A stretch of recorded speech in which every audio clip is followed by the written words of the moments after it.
I started on the piano at age 7, and in the beginning of 7th grade, I started playing the trumpet. My dad had played a bit back in high school, so he really encouraged me to play the melody instrument in the band, and I just said okay, and I had no idea it would lead to this wonderful life.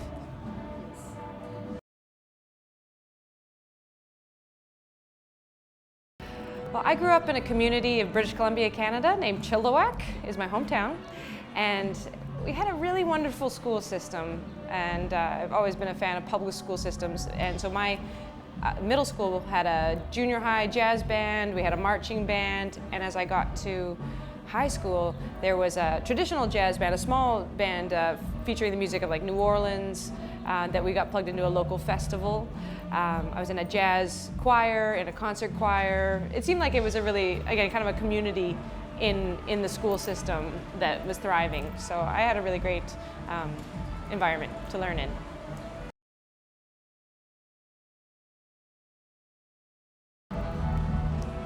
I had some excellent high school, again, band directors that gave me recordings of people like actually the Jim Cullum Jazz Band and Nicholas Payton and Louis Armstrong and Kenny Ball. If you can kind of put that into a nutshell, that was the kind of music that my teachers were giving me to be inspired by. And when I was 15 years old, I met this wonderful Australian cornet player by the name of Simon Stribling. He now lives in Vancouver, British Columbia. But he was just all about playing what we call hot jazz, and Louis Armstrong to Roy Eldridge, Sidney Bechet, music like that. And he gave me lots of recordings and invited me to come and sit in at his gigs along the way too. So Simon Stribling was my first real mentor.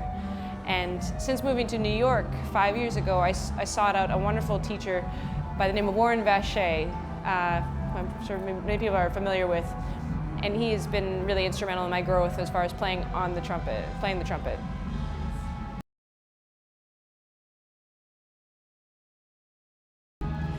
I can think of a few jazz albums that really stuck out from my youth, and honestly, some of them were compilation albums, like Louis Armstrong, really just the hits of his. So even though it was like Hello Dolly and Mac the Knife and Blueberry Hill, a lot of those ones, they really spoke to me at that time. I enjoyed them, and I would play along with them in my room to have that kind of interaction with the CDs. And I also remember some great Verve recordings that had the Duke Ellington Band featuring Clark Terry, and I wore that one out in my senior year, listening to Clark Terry. Those are some ones that I was really inspired by.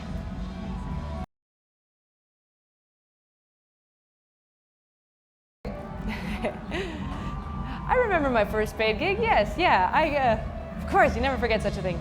I had the opportunity to play trumpet and sing with a local big band, not a group of mostly teachers and people that would play in big band. And so I got to play with the Moonlighters Big Band, and I made $50, and I used that money in advance to buy a black sparkly dress because I was singing, stuff like All of Me and Orange Colored Sky, and then playing in the trumpet section. It was really wonderful, a really great experience. So the money was, just on top of that.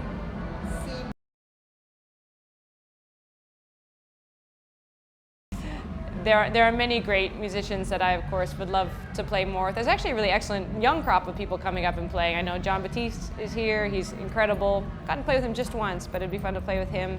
I've had a long time dream of getting to play with Harry Connick Jr.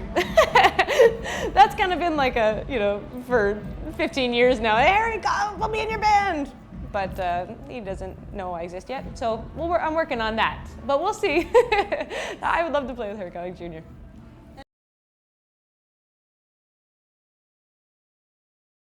I find these days I'm most drawn to stuff that falls under the blanket of world music. So stuff that has percussion and even is a little horn heavy. So like Balkan brass music, that really excites me. Or like Cuban music. I listen to a lot of Perez Prado.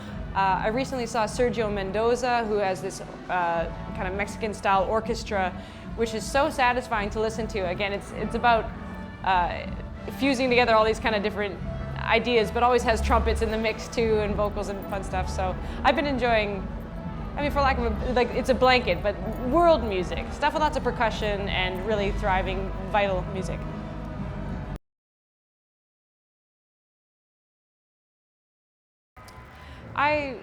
I really like to play for people. I know that sounds silly, but it's something like Louis Armstrong, people that are entertainers, people that like to engage an audience. We'll always start off a set with something that's distinctly kind of ours, or stuff that we've played before that I know is good for kind of rising up a positive experience in an audience. But throughout the set, I'll definitely make a habit of just kind of really trying to make eye contact with different people in the audience and see where that and what they're feeling, and that will inform either where we take the music or at least my experience that's happening at the same time. Sure.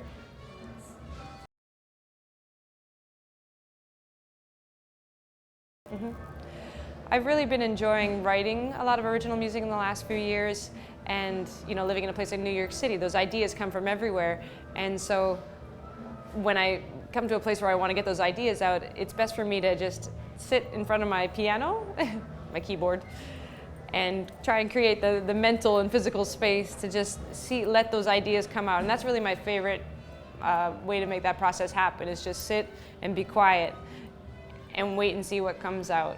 And that's when I find that the really authentic stuff bubbles up.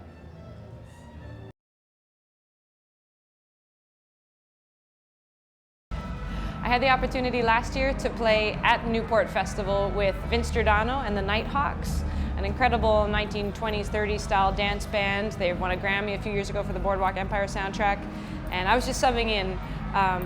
But it was so exciting to drive into Newport for the first time and see the boats and see the water. And I know for me, I'd kind of fallen in love with the music in the movie Jazz on a Summer's Day.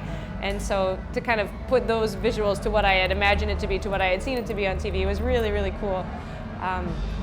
And then this year to bring my own band and to kind of share more of who I am into this festival it's really an overwhelming experience. Kind of, it really is an honor, and just I don't take it for granted.